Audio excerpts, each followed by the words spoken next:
Top of the morning, top of the afternoon, top of the evening, and bottom of the night. Thank y'all for tuning in to Sfr Podcast. For those of you who don't know what Sfr Podcast is, it's so fucking real. And we're going to get into it today. I have a very, very special person that I would like to give this person his flowers. And I appreciate him for coming on to do this episode with me. He's a good friend of mine, and he have graced us with many of great TV shows that has blessed our culture. So I'm gonna hand the mic over to you, Mr. Ilunga Adell. Hey, brother, how you doing? I'm doing good. Cool. I'm doing good. I want to say I appreciate you for coming on today. I appreciate you for even asking me, seriously. Absolutely.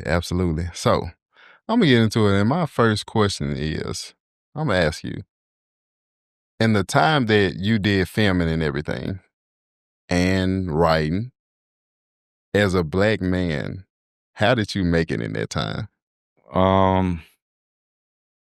I was in the theater in New York. Okay. In 1970. I went to New York in 1969 as an actor. I was not a writer at that time.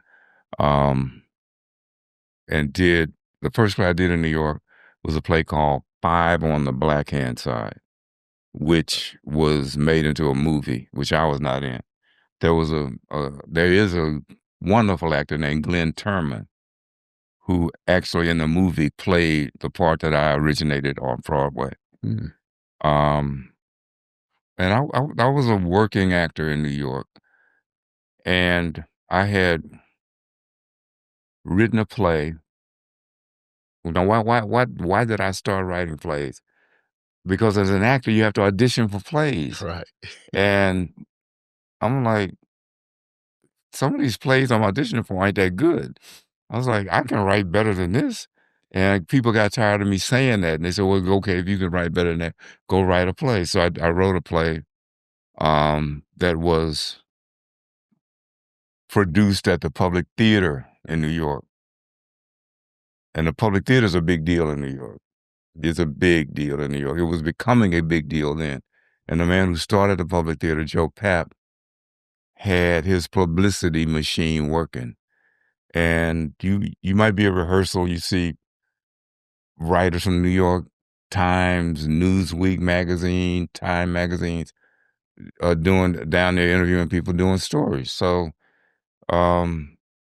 he had I just wrote a simple one-act play. Right. That was on a bill with 4 other one-act plays. And Joe Papp had playwrights who had plays done at his theater in recent history photographed. It looked like a police lineup. And myself and Jason Miller, I forget the play he wrote. It might have been that championship season. Might not have been. But Jason Miller was in a movie called The Exorcist. Yes. He played the young priest in The Exorcist. I'm very familiar with it. Yeah, he was an actor and a playwright also. And cut to Hollywood, the producer of Sanford and Son is getting a lot of flack because he didn't have any black writers. He reads the New York Sunday Times religiously, and he sees this photograph and I'm in this photograph. Oh. And he said, well, if he wrote for Papp, maybe he can write for us. And reached out, and I went to Hollywood. We pitched him a story idea. I don't remember the name of the first script I wrote for Sanford and Son, but he liked it, and that's what got me started as a television writer. Okay. And it's funny that you mentioned Sanford and Sons, because when I was at work, I was sitting in there and we was messing around with some of the guys, and one of them was like, "You big dummy." And but the young kid, he didn't know what that was. He was like, "What?" And everybody else was laughing, and he was like, "I don't get the joke." And I looked over at him, I was like, well, you got to watch this TV show to understand the joke. Right. On why he called you big dummy. You big dummy. Right. That was one of Red Fox's signature lines. Yeah. It was, and that's classic. Yeah. That's classic. So that was my first television show, wow. Sanford and Son. And I had not. I kind of looked down my nose at television because I was a theater guy. Yeah. And I had really no concept of being a television writer. Yeah. But and I always ask you this question. How does it feel to know that you have shaped Black culture with the things that you have been a part of? You know, when I look at a lot of television shows, because I still watch a lot of TV. Okay. And even when I text you and I will send a text and you writing, or because you have helped me along the way with writing Okay. tremendously. Okay. So when I see television shows, the ones that you have been a part of, how does that make you feel knowing that this culture and this generation still know about the television shows that you was a part of? I don't really think about it until I meet somebody Yeah. and they'll bring up something. They'll bring up a show, or and they will say, "I'm a fan of yours." I'm like, "Wow, really?" Yeah. Okay, okay. And then I think about it when I started writing plays. This was during um, the tail end of the civil rights movement. Black Power was happening, and I consider myself a cultural nationalist, and I wanted to write plays that would raise the level of consciousness of the Black community. Yeah.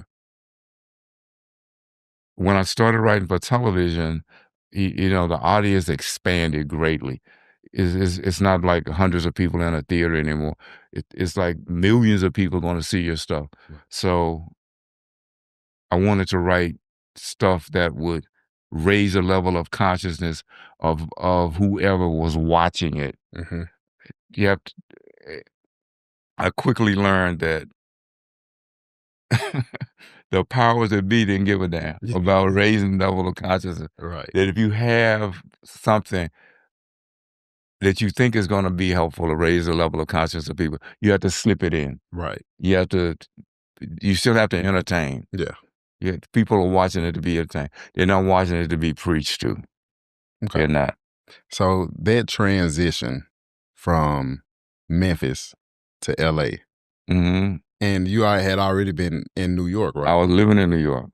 How was the transition, not far as work or anything, but how was it for you?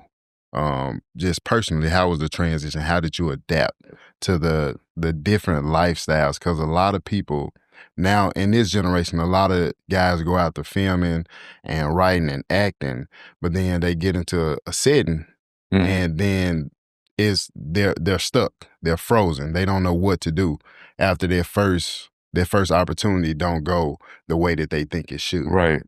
So how did you adapt in this situation? And time's different now. Yeah. It was a gradual transition.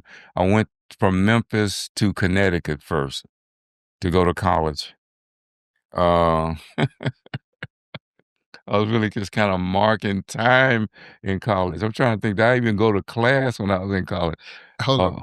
Connecticut. Yeah. Was there any Black people out there then when you? There were not that many Black people. Oh. I went to a college called Wesleyan University. Okay. In Middletown, Connecticut. Now there weren't that many Black people. And then from there, I went to University of Massachusetts in Boston. That was a little different. It was strange. I was thinking of Patrick Henry and Paul Revere, and this is where the country started, and I wasn't prepared for.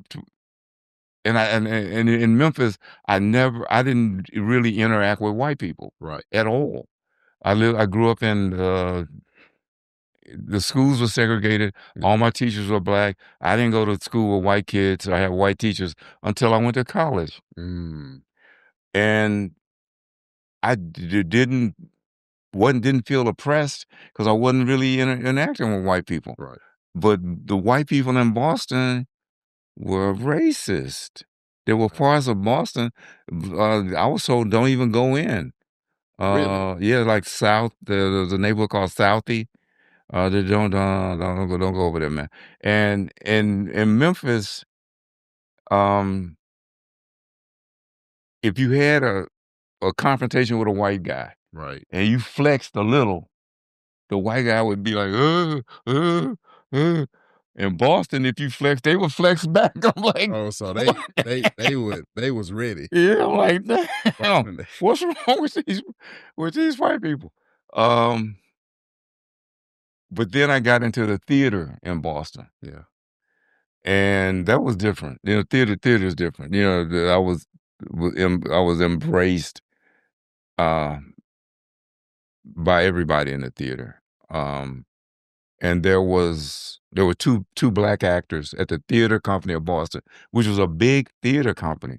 And they turned the theater company over to them in the summer because they weren't doing any plays. And that was my introduction to theater. Okay. I had never even been in a theater, Hmm. but my roommate was. We would walk home from theater, from the University of Massachusetts, walk by this theater, and one day he said, my uncle works in there. And I said, well, what does your uncle do in there? He said, he's an actor. I said, I could do that. And he said, you're right. So one day we went in there, and it was Monday. Theaters are dark on Monday. And it was just a few lights on, but I swear to God, it was like I could hear angelic choir in the background going, ha ha, ha ha. I'm like, this is where I belong. I belong in the theater. And because I was just kind of meandering through life. Right. Um, and started off as an actor at the theater company of Boston in Boston, and went from there to Baltimore to understudy a wonderful actor named Clifton Davis. He's actually on a soap opera now Yeah. called Behind the Gates, but Clifton has done a bunch of stuff. Okay. I know it. I know who you're talking about. Yeah, and from there I went to New York to do the play Five on the Black Hand Side, and it took off from there. Now in New York. I was in a theater group, a troupe called the Black Magicians, Okay. and once again we were a product of our time. Black Power. We are unfair and unfair. We are black magicians. Yeah. Black arts we make in black labs of the heart. The fair are fair and deathly white. The day will not save them, and we own the night. And there was several other black troops, Yeah. theater troops around. That So my is amazing. transition was gradual. It wasn't like Memphis to New York. It was gradual. Memphis to Connecticut to Boston to New York. So and I was in the theater, Oh, okay. which is a different world. Yeah, I hear that. It was a gradual It was a transition. gradual transition. And a lot, like I said, a lot of, of this generation, they don't have that gradual transition. Is they get out there and they leave one place and go to the next place without understanding the grind and what it takes to Oh man. be successful out there. And I always look at Taraji P. Henson's story, how she say she left where she was with $6 in her pocket. And now look at her now. Yeah. And I think Yeah. about the Rock story, how before he became this wrestler, he only had $3 in his pocket from being a football player Right. to his transition. And then I look at Tommy Davidson's story when his mom gave him up, and Wow. his white lady found him. I don't know. Left him by a trash can. Dang. Yes, and his white lady found him, and now Tommy Davidson is one of the, a legendary comedian. Yeah, he is. That people look up to and they watch. Yeah. So, but whatever you do, whatever it is, if you love it, you'll stick with it. Yeah. You'll stick with it. I was prepared to just be in the theater. I didn't have any notion I was going to be in television writer. I didn't. And I know when me and you talk, I'm and I have yet to make it that way to be a part of it. But I always think about your grooming greatness. Okay. Especially because I've worked with children. Okay. And I've worked with them for a very long time before my current career choice. With grooming greatness, how did that come about? Grooming greatness came about maybe a little more than 10 years ago. There was like a flash mob at a Kroger, Mm-hmm. and these black kids just started attacking people in the parking lot, attacking people going to the store, attacking people who worked in the store who came out to try to break it up. And there's a pastor, Reverend Maurice Johnson, at the Memphis Christian Center, saw this and was very upset and disturbed. I saw it. I was upset and disturbed. And, I was berating these kids in my mind and, wondering who raised them to think this was all right. Maurice Johnson actually did something about it. He started grooming greatness. He started meeting every Saturday morning at his church and having young teenagers. It started with boys, but then by the time I got there, it was boys and girls. Okay. And they had been mentoring these kids for 3 or 4 years before I even knew about grooming greatness. And I was invited to speak there. And I did, and I saw it was a good thing. And so I became a regular there. I'm a regular there now. Okay. And like I said, I have yet to check it out. And it's something that I always think about, especially when I see kids. And it's funny that you say Kroger, because the Kroger that I go to when I'm at work, because we have to go pick up groceries to cook dinner. Okay. The Kroger that we go to is always children out there. They're selling candy. Okay. But and what made me think about grooming greatness, saying they need to be a part of something like that. Yeah. Because when I bought some candy from a kid and he went 2 stores up and I saw the other group of kids and they were shooting dice with it.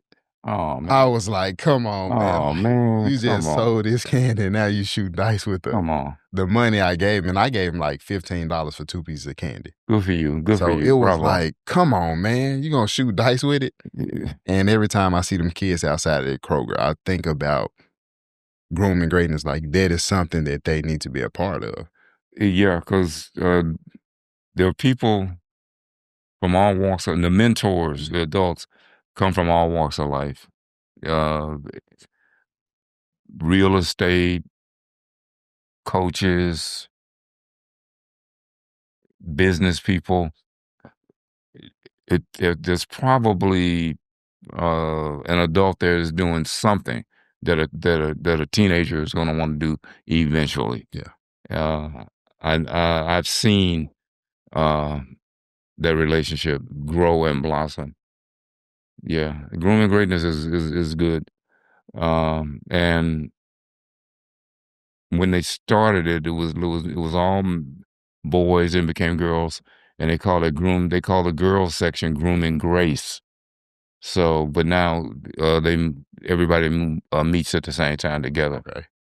Grooming grace, grooming greatness, and grooming grace. Okay. Every Saturday. Yeah. 9:00.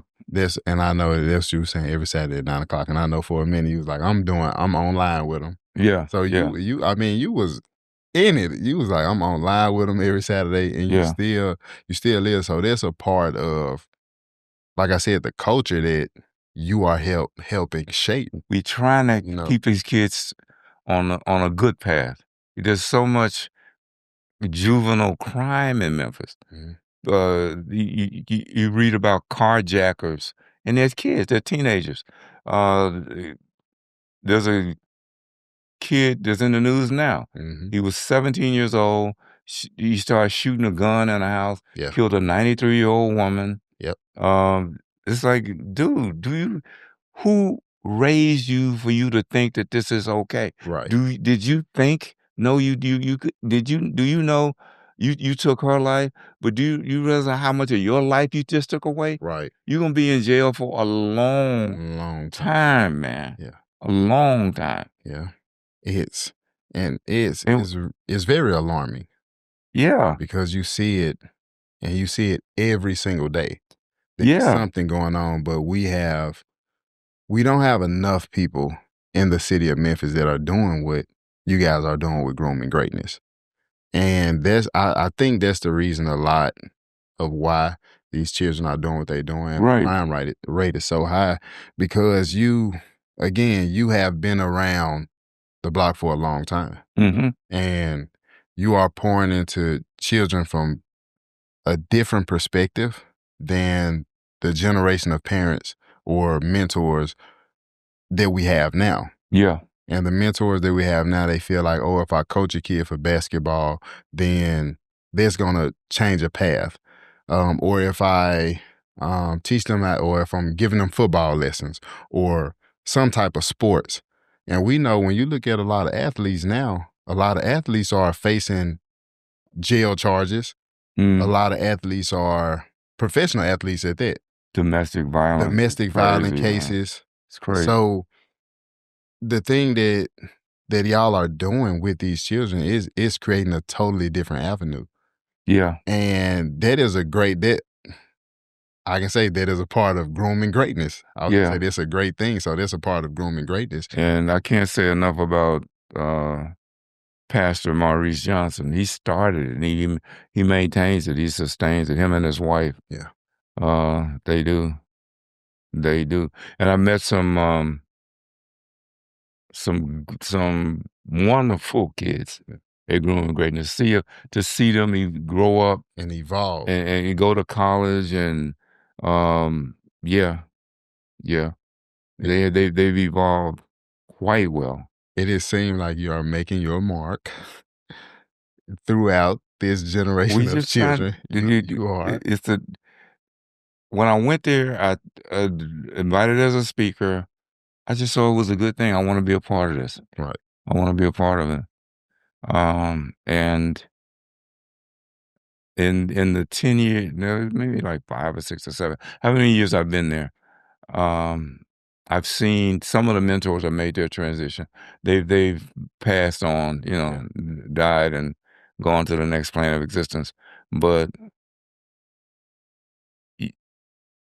they made a positive impact with the life they had here. Right. They did. It's very to see certain children do certain things. Like you said, you got kids that go to college. Mm-hmm. That's huge. Mm-hmm. Especially with me, the children that I've worked with, I've probably only seen 2 or 3 kids go to college. Really? Out of over 1,000 kids. Wow. Really? And dang, that's not. But that's because, okay, I worked in the mental health field with children, but we know that psychologically, if you put a kid in front of a green screen and say, I'm gonna paint it red, that's the only color you need to know, then that's what you're teaching that kid. They're gonna be like, okay, it becomes a system for them. Mm-hmm. So I can say that's the only reason I've seen 2 or 3 kids go to college, because they have been put in a system that is programmed to dictate their daily routine. Okay. And they're not dictating go to college. It's not dictating them to go to college, but even if they are pushing the education on them, these kids still feel like they are challenged because they have been in an environment where they have been abused, or sexually abused, physically abused, mentally or verbally abused. Mm. And counselors that they have, you're not really helping the way you need to, because you're not giving them real life opportunities to do something different. Yeah. It's easy to put a kid in front of a video game or put them in a facility where you have basketball goals, gyms, and movie theaters that is not contributing to their treatment. Yeah. To help them become better people or better citizens.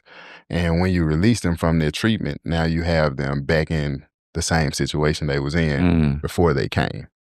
No, so you got to get them out of that situation. Grooming greatness, for you to see kids go to college. Yeah, and quite a few. These are the same kids that walk the streets that they put in these mental health facilities for treatment, these are the same kids that you're dealing with as well. And you see them go to college. That's a great thing. Grooming Greatness has done college tours.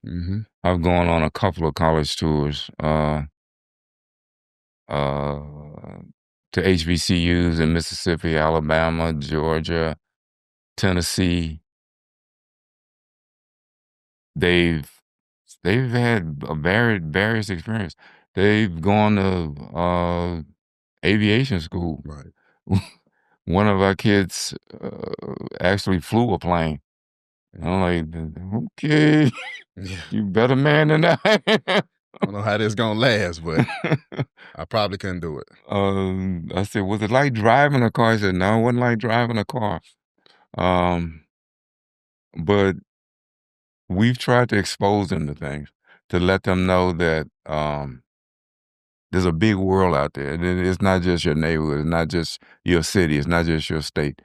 You have unlimited potential. If you imagine it, you can do it. Yeah, you can do it. But do something positive. Right. Do something positive. I remember during the COVID,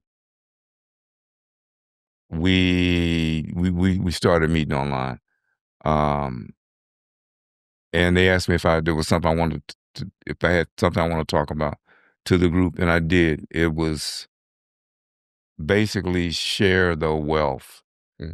Succeed, but share what you succeed. Share what you succeed. And one of the examples I used was St. Jude Hospital.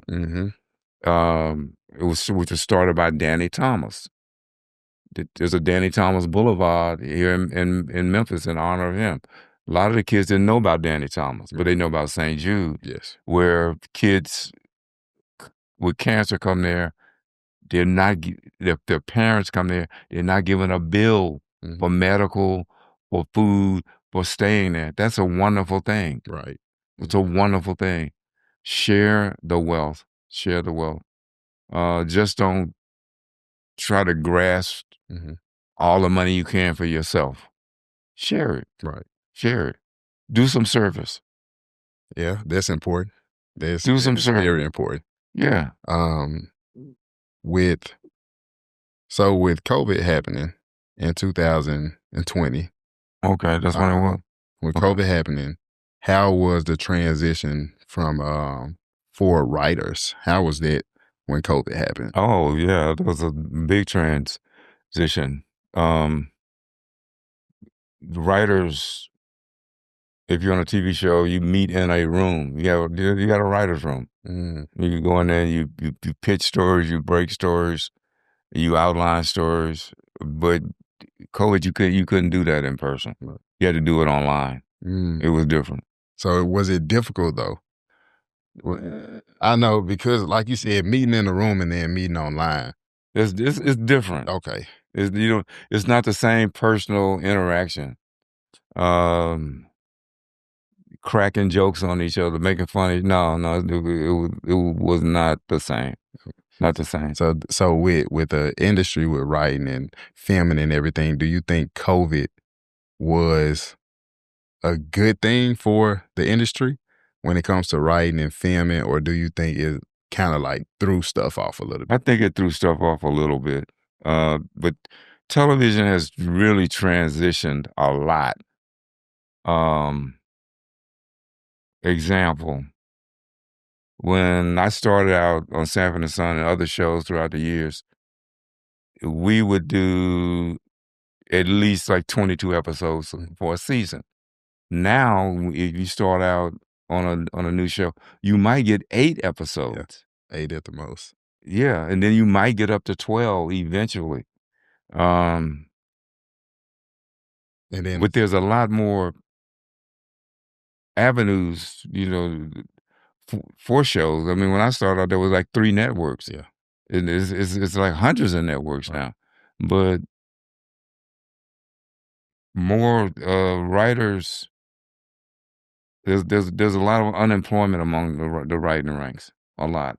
It take away a lot. I remember being a kid and we used to have to wait like a week or two before we can get a new episode. Yeah. And we can watch it. But now they have everything back to Everything. back. So me personally, I feel like it distracts, especially if you're a writer or if you're an actor, it distracts you from actually tapping into that part of, how can I say, the part of engagement with yourself and your craft. It takes away from that because you're so focused on, let me go ahead and binge watch these episodes and get it out the way. And then you look up and you're like, oh man, shit, I was supposed to been working on this script. Right. Or I was supposed to been going over these lines. And now here it is. It's a week and I haven't done any of that. Right. Because I've been binge watching TV shows. I feel like that takes away a lot. But with COVID, I feel like it was for a betterment because now everything, like it took people away from interactions, how we are, and it made them turn to the social media side and then get online and then be on TV and do all the things. And it's a plus because it's views for people. It's views for television shows. It's views for podcasting and doing all those things. But the downside is it took away from the interactions that people actually have. So it's hard for this generation to adjust and interact the way we do. And I think about it with my daughter. How old is your daughter? 16. 16. Or with my son. They're so used to being on their phones and looking at TV and all these things. And then when I take the phones away and we sit down, they're like, why are we interacting like this? Why are we talking? Or even when they're with their friends, they don't know how to communicate with each other. Sometimes they'll sit and text and they're in the same room. They're sitting and texting in the same room? And I'm sitting here like, what about talk? Right. So the communication piece has definitely been taken away. Buddy. And it's a total different time. So I think the part when you have people that write and you have people that do acting and filming, the entertainment industry in general is what keep people engaged, is what bring people together. How would you see, like in present time and in the near future, how would you see a change within that industry that can have people interacting with each other again? That's going to be hard to do. That's going to be hard to do. People are caught up in the electronic devices. Hard to do. Hard. I'm trying to imagine how would they transition back to interacting again? I don't know. I don't know. I really don't know. That it'll be good to see. It'll be tough. It's going to be a while. Yeah. It's going to be a while. Yeah. Okay. So, and before we end this episode, I'm going to ask you this. Uh-oh. With you being a writer, an actor, producer, director, somebody into theater, done stage plays, have done it all. For this generation, again, for present time and for the future, where do you see your work that you are currently doing and everything currently? Where do you see that in the near future, even after you're gone? I'm glad I came to maturity at the time that I did. Like I said before, I wanted to do stories that would raise the level of consciousness of the Black community. And then I wanted to do stories that would raise the level of consciousness of whoever saw it. Now your stuff is seen around the world. And I look forward to the opportunity to raise the level of consciousness of people all over the world, around the world. Yeah, that's what I see. Okay. Just trying to have a positive impact. And once again, people don't want to be preached to. Yeah. There was an old saying back in the day: if you got a message, go to Western Union with it, send it to Western Union. Don't try to put it on TV. Right. You have to slip stuff in. You have to sneak stuff in. But I want to tell stories that will enlighten, make people better if they stop and think about it. Okay. That's a great thing. Yeah, I heard it from him himself. So, last thing for upcoming actors, writers, producers, directors, and anybody that's doing theater, stage plays, what advice would you give them? Especially to the ones that's not motivated. What would you be able, like, what can you say to them to get them that push to keep going? If you're not motivated, don't even find something that you are motivated to do. Right. And stick with it. You have to stick with it. It's gonna take longer than you think it's gonna take. It's definitely gonna take longer than you want it to take. Okay. Believe in yourself. Align yourself with other people who are trying to do what you do. Like I said, when I was in New York, I was in a theater troupe. We did everything. We produced, we directed, we did the lighting, we did everything. We motivated each other. You have to be self-motivated also. You have to be self-motivated also. Stick with it. Stick with it. Stick with it. Keep doing it. Keep doing it. Keep doing it. Keep doing it. Keep doing it. Appreciate that. So y'all hear self-motivation, stick with it, and prepare y'all minds for something great. So I want to say thank you, Mr. Ilunga, for coming on here and just chatting it over with me on this episode. It's very well appreciated. And like I said, I always got to give you your flowers. No matter how many times we talk, I always got to give you your flowers because the things that you have done for a culture that I see developing, a generation that I see developing, has been a tremendous change, and it has been wonderful for the ones that love to write scripts and love to act and do those things. So I got to give you your flowers, as always. Thank you. And thank y'all for tuning in to Sfr Podcast. And always, top of the morning, top of the afternoon, top of the evening, and bottom of the night. Peace out, peeps. Y'all have a good one. Bravo. Cool. Thank you, brother.